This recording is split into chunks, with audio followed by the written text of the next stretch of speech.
It's time for our phone interaction where we'll get to hear your thoughts on our topic of discussion this morning. So get your phones close by because it's time to get into that. Now we'll be talking about the whistleblower policy in Nigeria, and we'll be asking, has the whistleblower policy failed in Nigeria? What's your thought on it? Has it even been existent in the first place? Have you seen it work? Have you seen any result whatsoever from it? Would love to hear your thoughts on that. Now, the whistleblowing policy in Nigeria was established during the Buhari's administration and is an anti-corruption program that encourages people to voluntarily disclose information about fraud, bribery, looted government funds, financial misconduct, government assets, and any other form of corruption or theft to the Nigerian Federal Ministry of Finance. Now, the question is, is it still in existence? Have you heard or seen any? Has it failed as a Nigerian? Even you at home, would you blow the whistle if given an opportunity to? Or would you allow the settling culture to close your mouth and then you look the other way? These are all aspects we're going to be exploring on the phone-in segment this morning. So the question stands, has the whistleblower policy failed in Nigeria? Is it possible for it to even work in Nigeria, being that people always have that notion of, I want to take care of me first before I think of somebody else, or I want to have my own share of the national cake first? Well, this is what we'll be exploring, so do well to give us a call. The number will be displayed on your screen shortly. Try both numbers, drop messages on WhatsApp, and we'll be here to have this very interesting interaction with you.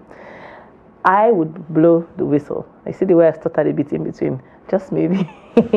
But interesting. It's a difficult one.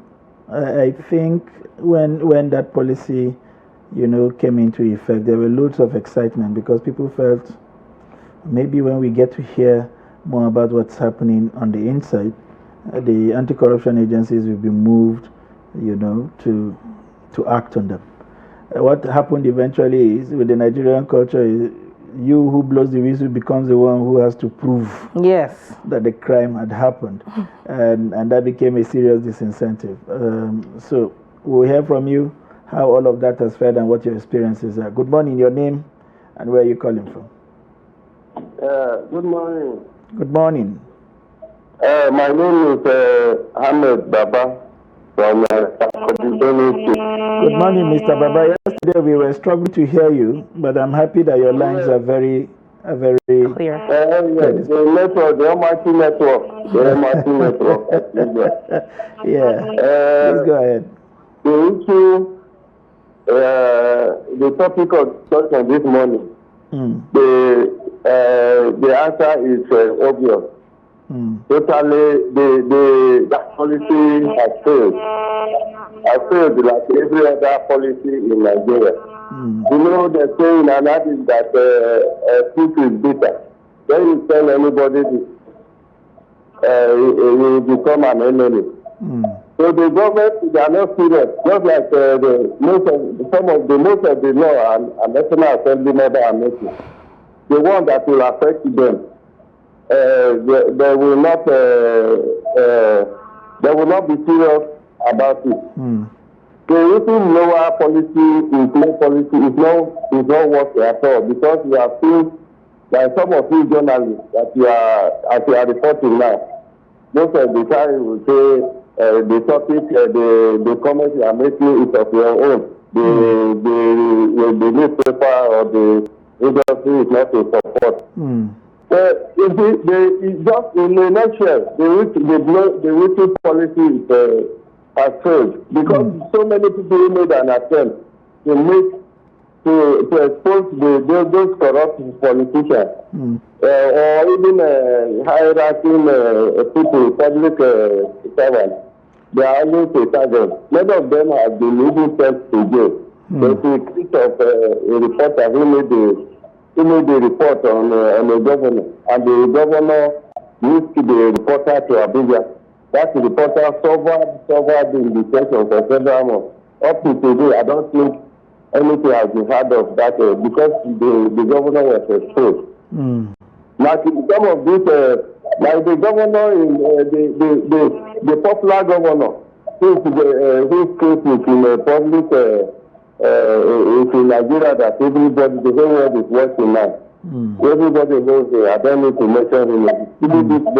All the people are guilty. There are some people who are aware that this thing is the corruption is perpetrated. The people they don't make any difference. In fact, their life will be at stake. And the government are not, because they are not prepared. They have not done anything to protect, no protection. The so-called benefits that the whistleblower will be, they are not even discovered, and let alone talk about the benefits the whistleblower will get. Right. So what I'm saying in the nutshell is that the policy is total failure. It's just like so many other things. They are not serious about it. Thank you very much, Baba from Makodi. You've made a number of points that are quite germane. The reward system, it's not working. Usually you give a token to incentivize people to want to come out. Because if what you are offering as incentive is cheaper than what the corruption act is willing to pay, then you may end up just not getting results. That's what he's saying. And he's also talked about the protection not being there. We have seen how journalists, for instance, have been weeks away and disappeared for several months because they flashed their lights on a corruption act. Good morning. Your name and where you're calling from? Hello. Good morning. Hello. Good morning. Yes, my name is Mr. Paul. I'm calling from Makodi. Good morning, Mr. Paul. Thank you so much for joining us. Go ahead with your thoughts. Thank you very much.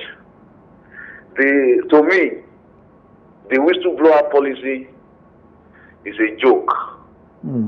Nigeria. That's my opinion. Why am I saying this? There are so many economic blunder that were committed in Nigeria, even outside the whistleblowing of a thing that we know. But what is the FCC doing about that? Like the case of Eyabelo. Eyabelo has turned himself to a monster that cannot be brought to book. For him to face and defend himself.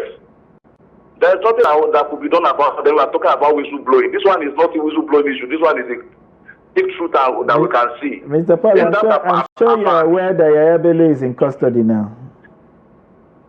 So, if he's in custody, how long is it now that he's supposed to be in custody? Well, you cannot. There is a law in the country, you know. It's not a banana republic. There are. So yeah. It's all right. Let me digress my point, please. Thank you. What I'm saying in Nigeria. Hello. I can hear you. Yes, we can. Yeah. In Nigeria, here, our law has a category of people that it works on. In the case of our ex-president. Is it all of them that are accountable to their after the administration that they could give account to Nigeria? This is how we do this, how we do this, how we do this. Is it all of them? The only person that I know that has been tackled in Nigeria as an ex-president is General Sani Abacha, and I know it is because he died.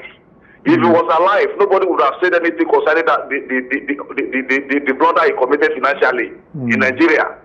So I think this whistleblower of a thing work on the lower cadet politicians, but the so-called president, the senators, and the rest, many of them have gone unquestioned. True. So I don't think we are serious about the whistleblower of a thing. If we are serious, then there should be no class of people that should be separated from it. Thank you very much, Mr. Paul. How many billions of dollars was recovered from Abacha? So many of them too have such in their account up till now, but there is no one that can challenge them. Thank you very much. That's my take for Thank you today. very much, Mr. Paul, and your points are well taken. I think, if I'm not mistaken, Mr. Paul is arguing, his point of argument essentially is the fact that the way we have prosecuted corruption does not incentivize people to want to even point you to any other thing that's happening. If there is so much that is even glaring, not hidden, and you can't do anything about it, why should I even point you to something that they see? Then I think the motivation to want to say, come and see, there's more happening in this corner, is how much vigor you are using to prosecute the ones that everybody knows is obvious. I mean, we hear of the $1 trillion budget, but we don't see them on the ground, so something must be happening. Good morning, your name and where are you calling from? Good morning, my name is Shetima Yakudima calling from Maiduguri. Good morning, my good friend and brother, Shetima from Maiduguri. I hope Maiduguri is fine this morning. Maiduguri is fine. It is only cool and dusty. It's a Samatan. Thank you so much. We are sharing from part of the dust. Maybe not so cool. Yeah, but I think the people of Maiduguri require this after all of the things that they have gone through this year. It's true. Our weather is different. When it is Hamatan time, the cool is too extreme. When it is hot, it's just like that. That's how God bless our area. Interesting. Diverse stories about Nigeria. Please go ahead with your thoughts. You see, whistleblowing is a good policy, but if at all the blower will be protected. I can remember during Boko Haram insurgency here in Maiduguri. Somebody will sacrifice. We will go and show where the Boko Haram are, but at the end of the day, he will fall victim. You will surprise how this Boko Haram come and know this is the person that show or give leakage on their area. You see, that's why people become scared. And they allow them to become spread all over Maiduguri before our people wake up and chase them away. So whistleblowing is a good policy, but as I said earlier, if the blower will be protected. But what I was surprising is we, the citizens of Nigeria or the inhabitants of Nigeria, we are encouraging corruption too. Look at the way Yahya Bello yesterday was been hailing as he's done something good. People are waving him, are hailing him that he done something good. You can just imagine. In the olden days, we know our elders how they train us, how they bring us up. If you mess up like this, even your family will be feel the same. Because the whole society will not be associating with your family. Because you are corrupt. You do something bad to the nation. But people are appreciating them. Today, if you loot government treasury, the first thing that they will do, the emir of your place will crown you with a title. You can imagine. Somebody will working with a bathroom slippers. By the time he gets to the office, he will be dashing cars. And nobody will ask where these cars come from. You know him yesterday, he's working with a bathroom slipper. True. But today, for just a movement, for some months, he became a multi-millionaire. True. And nobody will ask. True. That's our fundamental problem in this country. Thank you very much, Mr. Shetima. But I want people to understand that there is a judgment after this one, and there is another life after this one. True. Whatever looting or the corruption will not pay you, honestly speaking, because whatever you corrupt, you must pay it. If you not pay it here, you will pay it hereafter. True. If you think you're somebody big here in your country, you will go to their grave. True. By the time you find yourself in grave, you have nothing to pay, but you must face the consequences. Because we all believe, whether you are a Christian or you are a Muslim, we know that there is life after this one. True. Absolutely. Thank you very much, Shetima. Everything you said aligns with a very popular verse that I subscribe to in my religion, and it says, what does it profit a man, to gain the whole world and lose your soul, really? And that's what you are saying, that if we think that the law enforcement authority are too small, to rein us in, there are bigger there are bigger forces that would call us to account. No, I understand where he's coming from in terms of the attitude and glorification for corruption. I saw the video yesterday. He was waving at his fans, and people were waving back. I mean, at the risk of not being convicted yet, but it appears like he was being ushered into a stage for some kind of show rather than a trial. Let's take I understand we have another call. Good morning. Your name and where you calling from? Good morning. You sound quite far away from your phone. Please, can you speak up? We'd really love to hear what it is you have to say. Gombe State. Abase come from Gombe State. Abase Kong from Gombe State, it's good to have you with us. Go ahead with your thoughts. Yeah, sincerely speaking, your station is very educative. Your station is educative. Your station is inspiring. And your station is, sincerely speaking, I give your station 100 over 100. Thank you very much. Thank you, Abase Kong. You are doing wonderfully well. And I also want to thank those behind the scene, that is the backup staff, and Chiamaka, and you, Lilian, and John, and several others. You people are doing wonderfully well. Thank you. Thank you. Now, I want to talk about whistleblower that people are afraid. We have several types of whistleblower. We have acute whistleblower, and we have bogus whistleblower. What is the Nigerian government doing for the whistleblower? Because you find out that they are eating money, they don't want to assist those whistleblowers.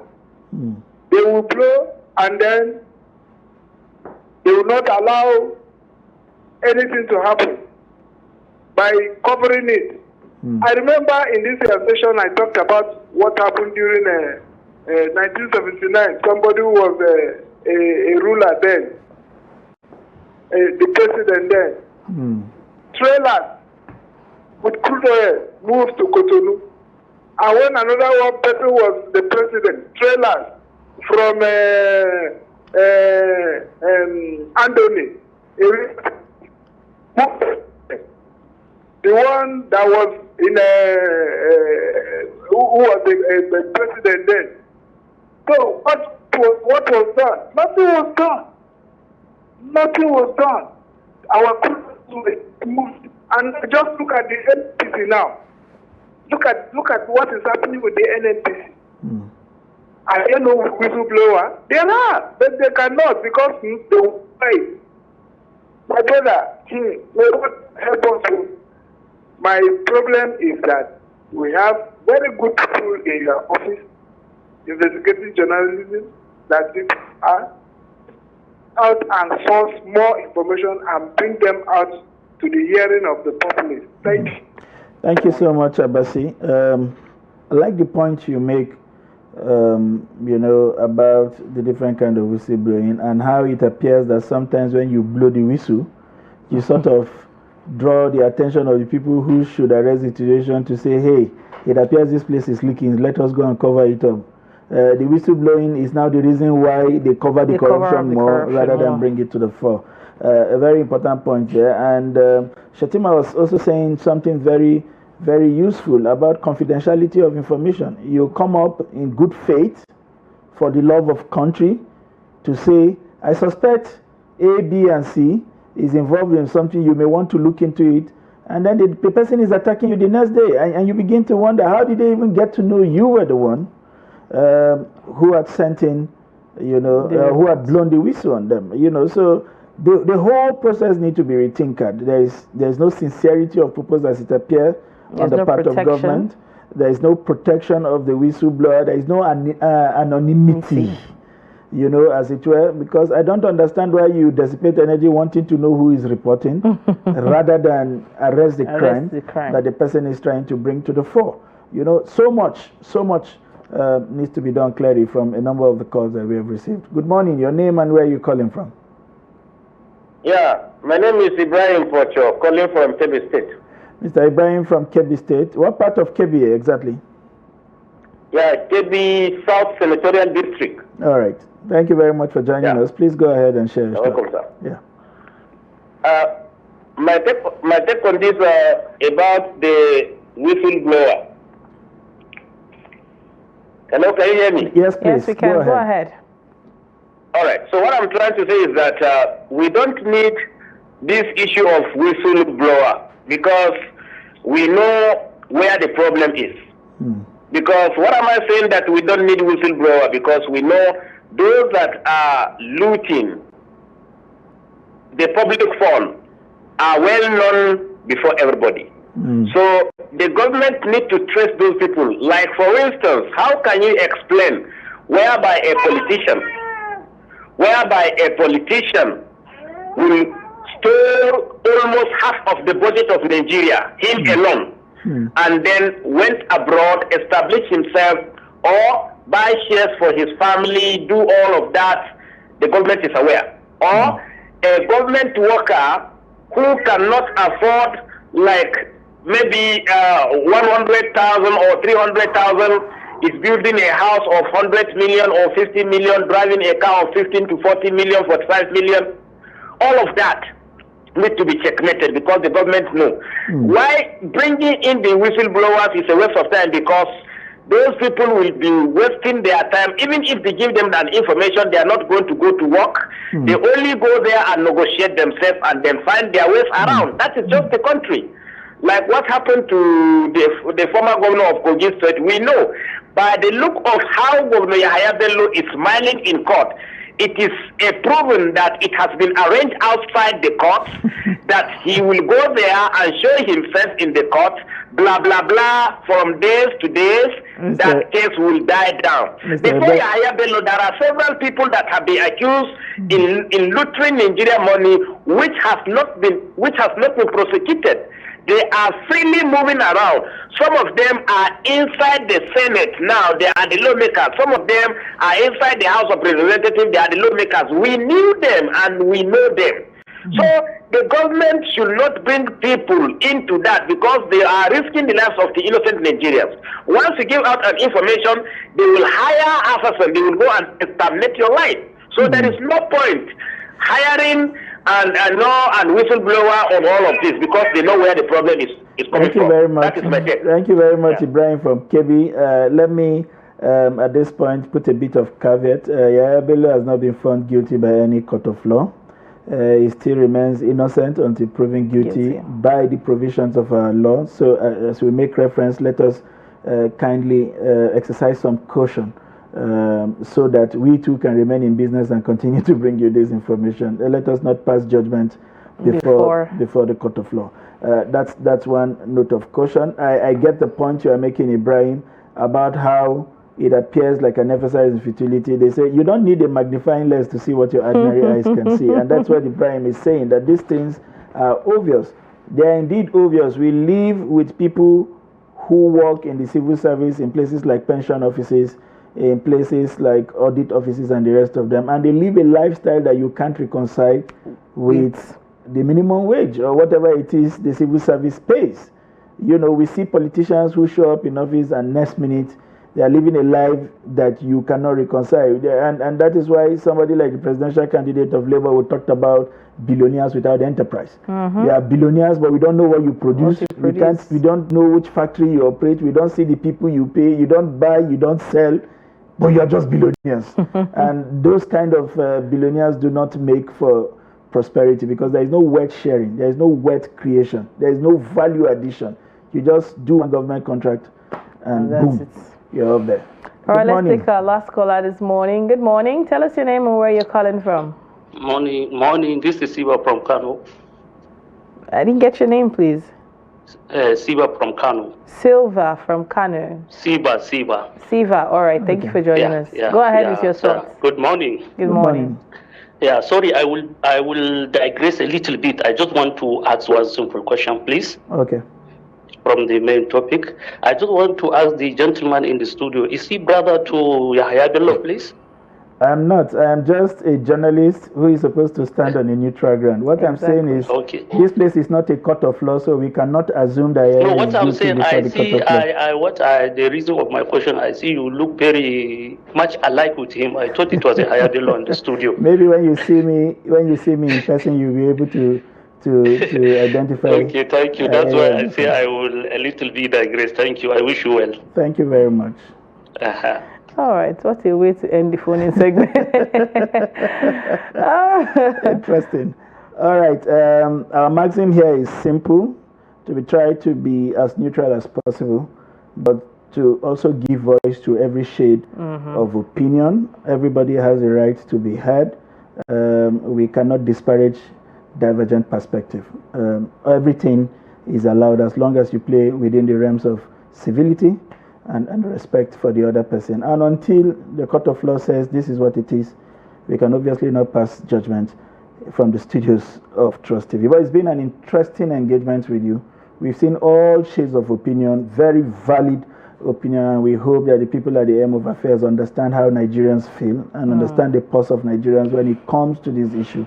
And hopefully all of this talking that we do, the effort we make to call, the cost that we bear, to make our contributions would not go in vain. Someday we would have a country that is deserving of the energy that we put in and the contributions that we make, either in our lifetime or surely in the life of our children or our children's children. That's the much we can bring to you from Phone In Interactive.